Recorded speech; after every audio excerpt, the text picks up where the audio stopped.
PLRA, cuando Rodrigo recibe el disparo y finalmente fallece, son tremendas. Pero la idea de convocarlo y al doctor Lemire es entender por qué murió Rodrigo. ¿Se le podía salvar a Rodrigo? Así que bueno, ya lo tenemos al doctor Pablo Lemire, director de Medicina Legal del Ministerio Público. Doctor, ¿cómo estás? Gracias por venir. Muchísimas gracias, Yolanda. Saludos a todo el equipo y mi respeto a toda la teleaudiencia. Doc, vos fuiste el encargado de hacer la revisión del cuerpo de Rodrigo. Sí, me tocó ese lamentable rol y respondiendo ya a algunas de las preguntas que lanzaste al aire. Él fallece por un impacto, por un disparo de un proyectil múltiple, estamos hablando de escopeta, que ingresa en la región posterior lateral izquierda del tórax.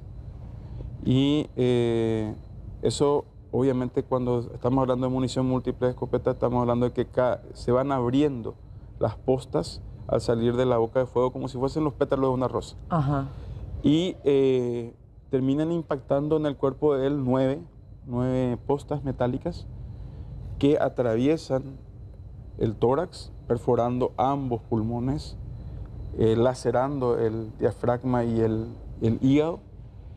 Y eso, algunas incluso tenían suficiente energía cinética como para llegar hasta casi salir de la piel, a nivel del hombro del lado derecho.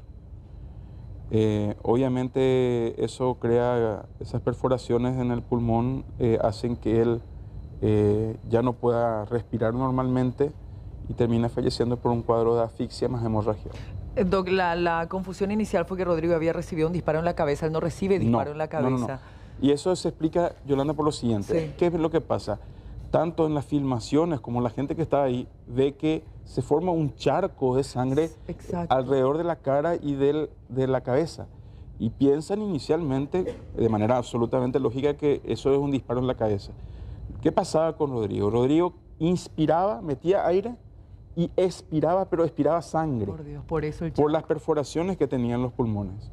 Entonces, eso iba sacando cada vez más sangre y formando un charco alrededor de la cabeza. Y eso también no señala lo que decía ya hace un ratito el compañero, que él fallece de manera agónica. O sea, no es una muerte instantánea lo que ocurrió con él. Cada vez que metía aire, ese pulmón estaba perforado en varias partes y el aire iba saliendo de los pulmones y quedándose entre el pulmón y el tórax, formando lo que se conoce como un neumotórax. O sea, se llena de aire el espacio que hay entre el pulmón y la pared torácica, y eso va aplastando los pulmones y asfixiándolos. Doc, ¿a Rodrigo se le podía haber salvado? Mira, aún en condiciones óptimas, es decir, que esta herida se produzca ahí en emergencias médicas, en la entrada, ¿verdad? Y se tenga quirófano al lado y cirujano de trauma y todo lo demás, es muy difícil, es casi imposible. Son heridas en principio incompatibles con la vida.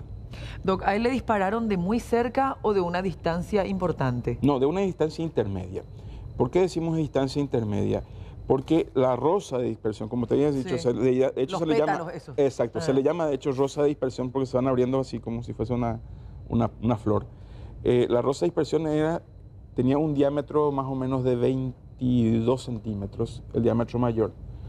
Eso hace que sea una rosa de dispersión intermedia, y además la munición tenía, como te digo, suficiente energía cinética como para atravesar todo el tórax. Eso nos da una distancia intermedia de disparo. ¿Qué sería más o menos de cuánto, Doc, cuando vos decís distancia? No podemos decir, o sea, sería irresponsable de mi parte hablar de metros. Porque es importante los datos que sí sacamos del cuerpo, el diámetro de la rosa de dispersión, etcétera, porque eso va a permitir que la gente del laboratorio forense, del Ministerio Público, específicamente de la parte balística, con el arma sospechosa, más una munición exactamente igual, hagan pruebas de disparo y a partir de esas pruebas de disparo ver a qué distancia, en metros, tiene esa misma rosa de dispersión. Y ahí se hace match y se sabe exactamente cuántos metros estamos hablando. Doctor, te leí mucho este fin de semana porque, bueno, fuiste el más buscado, ¿verdad?, para entender el caso de Rodrigo. La diferencia, si por ahí era un balín de goma, ¿verdad? Estaríamos hablando de lesión grave y no muerte, probablemente. Y no de muerte. Sí, aun cuando hubiese alguna de esa munición hubiese entrado, perforado, habría perforado un pulmón, y ahí sí se podría haber salvado.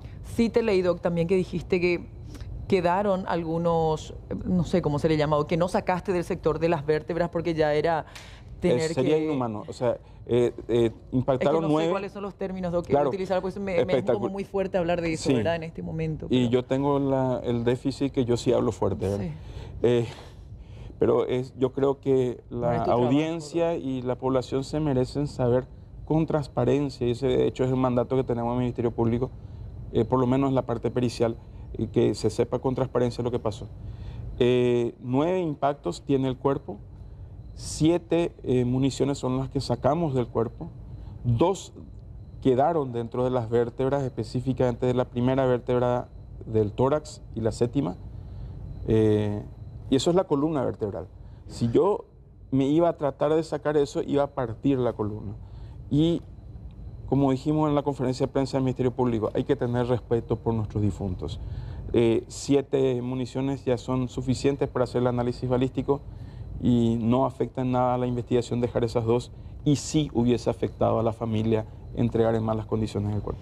Finalmente, doctor, porque también te tenés que ir a trabajar, ¿verdad? Y te queremos liberar. Lo hablábamos antes de entrar al aire, ¿verdad? Y hablamos de estos tiempos complicados que estamos viviendo, ¿verdad? A nivel país, y de lo que se podría venir. Y te leí también decir que todos los días rezás para no tener otro cuerpo de inocente ahí en tu mesa de trabajo. Es así, Yolanda.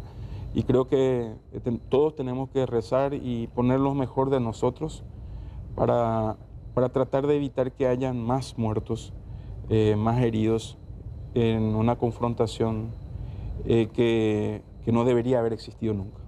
Doctor Lemire, gracias por tu tiempo. Muchísimas gracias a ti. Gracias por tu tiempo, porque bueno, él está ahí en medio de todo su trabajo también y se tomó la molestia de venir hasta acá para explicarnos y para entender mejor lo que le pasó a Rodrigo. Tenemos más informaciones en